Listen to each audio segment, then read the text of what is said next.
ABC refuses to comment on viral whistleblower affidavit claiming Kamala Harris received debate help. All right. They say the unverified document said to be a sworn affidavit signed by Notary Public on September 9th has sparked controversy as it has spread online. I got to be honest. This was the lead headline story for Daily Mail. And I didn't want to do a segment on it because here's where we're at. An alleged affidavit that has allegedly been notarized alleges that ABC was giving Kamala Harris favored treatment in the debate. That is too many degrees of allegations. All the names and everything are redacted. We don't know who wrote it. The notarization is redacted, so we don't even know if it's actually notarized. And in it are allegations that we don't know are true. However, that being said, here are the allegations. It says, my name is blank. I reside at blank, New York. I have worked at ABC News for over 10 years in various technical administrative positions. Since the acquisition of ABC News in 1996, I have observed significant transformations in the nature of news reporting at the organization. Full stop. 1996 was longer than 10 years ago. So I'm not sure I understand. You've been there for 10 years, but you've seen the changes well before you were there. Was your dad working there and you hung out with him at work? Or could you say, like, I worked there 5 years, went worked at a different work, came back, worked for another 5 years? Like, it's 10 years cumulative? Yeah, but it's not for over 10 years in various technical administrative positions. Because they say technical, like, just to play devil's advocate. Maybe. For the record, I do not endorse Trump, blah, blah, blah. So what they basically claim is that this is filled out on the 9th, the day before the debate. They said these things are being done for Kamala Harris and that they mailed themselves a copy of the affidavit so that it would be postmarked. None of this proves anything. This document was released a week after, or, 4 days after the debate. So we don't know that it was actually signed or dated on the 9th. It claims it was. We don't know who the notary is. And I got to tell you guys, this trope of I mailed myself a copy is not legally admissible, and it proves nothing.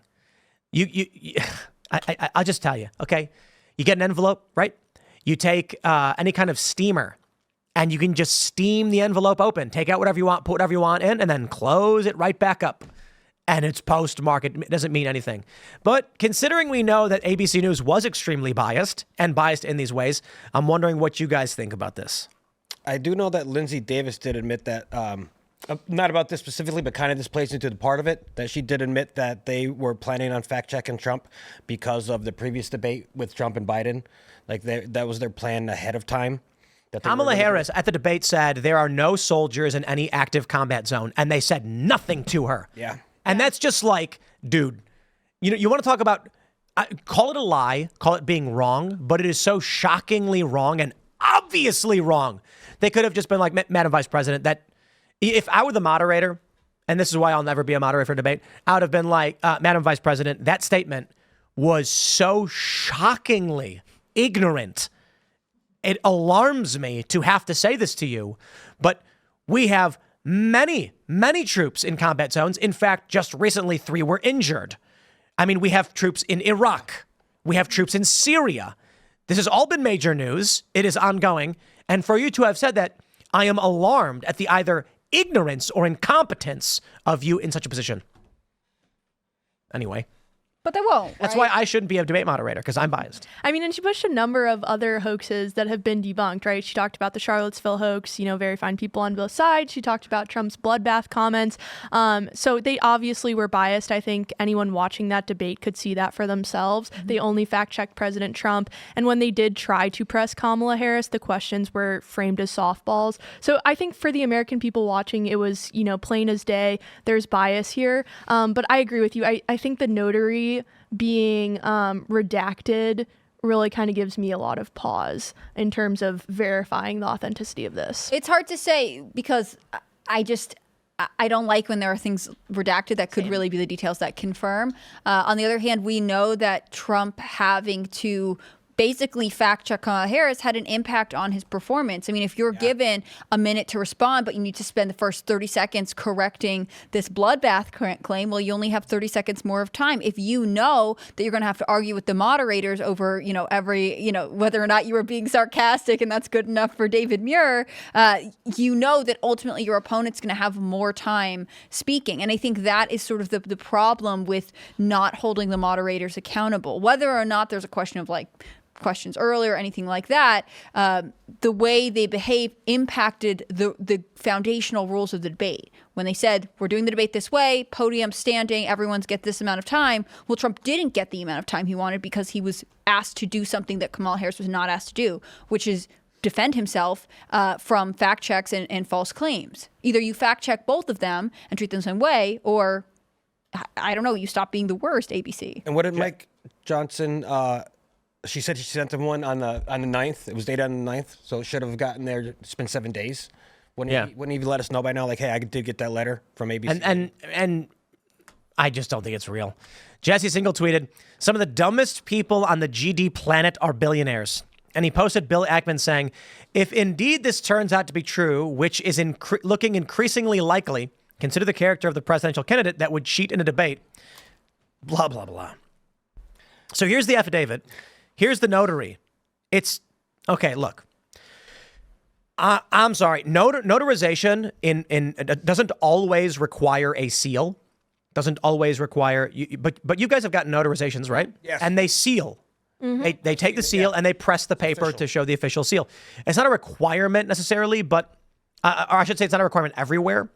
But there's no seal on this, despite the fact the signature looks written in pen. But the notary public is redacted. Why would you redact the notary? Well, we're worried about the notary's safety. Well, then you've published nothing. Mm-hmm. It's really blank. It's just a bunch of words with no foundation. Who's the person? I should make an affidavit. You know what? I'm going to do it. I'm going to write one up, and then I'm going to redact everything, and it's going to be an affidavit that Donald Trump landed a backflip in front of me. Oh. I'm going to say I watched him do it. On a Sunday. I was at the White House. And won't say when. I won't say when. Redacted. Where? Notarized verification. Then I'll sign it, and then I'll cover it up. And then I'll be like, look, it proves it. It proves that it's looking increasingly likely that Donald Trump did a backflip. Look, let's be real. ABC News was biased. We all know it. Mm-hmm. We don't need this affidavit to prove anything. However, that being said, I mean, we're not talking about the moon being made of cheese. It is entirely possible the affidavit is real. Just, I don't know. I think why people are considering that it might be authentic too is not just that, the moderators were biased. Of course they were. But Kamala Harris gave very scripted, kind of canned responses. I remember when I was watching the debate, I was even wondering, did she get these beforehand? Because it was almost as if she was just reading lines that she had rehearsed over and over again. And maybe she just prepped really well. But it had me wondering. But regardless of whether they gave the questions, we all know what the questions are generally going to be. So likely she does debate prep and they say, immigration is a big topic, abortion's a big topic, and here are the bullet points of what you got to say. And of course, for Kamala Harris, the bullet points were all like insult Trump, Trump. And then Trump got mad at being insulted. And she's from middle class. She grew up middle class. That's right. Let's not forget that, folks. And her first answer was just garbled nonsense. I mean, most of them were, let's be real. Yeah. But I think to your point, she did seem... And again, maybe she got the questions. Maybe she's just well rehearsed because she would hear one buzzword and know she had to give this answer, right? I felt like you could see it in her body language. She had prepared on how to stand, and it was the moments that she seemed caught off guard, like when she had to stand there and look at Donald Trump. I felt like no one had coached her on what to do. That's why she couldn't figure out if she should have her hand up or if she should laugh or she had no idea what to do. The other time that I felt like she looked sort of flustered was there was that moment when they brought up like Mr. Trump. You've said that she's Indian, she's black, and he's like, whatever she wants to be is fine by me. And they turned to Kamala Harris and they're like, do you want to address that? And that's the time when she looked the farthest down at the podium and was sort of like, well, he's just a bad guy. Like she seemed the most uncomfortable then, which made me also think that was one of the questions that caught her off guard. Maybe she wasn't prepped well enough for it. Maybe they weren't expecting the conversation to go that way, and so she just figured she could get by without addressing it. I don't know. I assume she would have had a nice little zinger for that one because it was in the news media for so long. Yeah, so this is fake until we get evidence. until we get evidence of it not being. So they're saying because it's notarized, it's authentic. Like the notary It's is. not any notarized, though. That's what I don't get, though. Like, you could go to a notary public and be like, hey, could you notarize this for me? And they're like, this is a Word document from your computer. I'm sure I could notarize it, but like. No, that's fine. So, No, you need a witness too? yep, you need a witness. Yeah. That's right. And so I've recently gotten some things notarized because we do standard business stuff and legal documents. And then when we're filling out like tax forms and stuff, you got to get a notarization. So we'll go to like the library. Yeah. Or, they've got, people can get notary. Little small shops in their house, they have them all the time.